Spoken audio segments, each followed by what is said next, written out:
Forget the viral rumors, the actual reason why the government is banning over the counter cough syrup is way darker.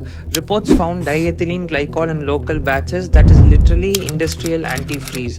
It causes kidney failure and it's been found in substandard syrups across the country. If you are buying meds for a cold or cough, do this. Look for the red line. If the bottle has a vertical red line, it is a Schedule H drug. Don't touch it without a prescription.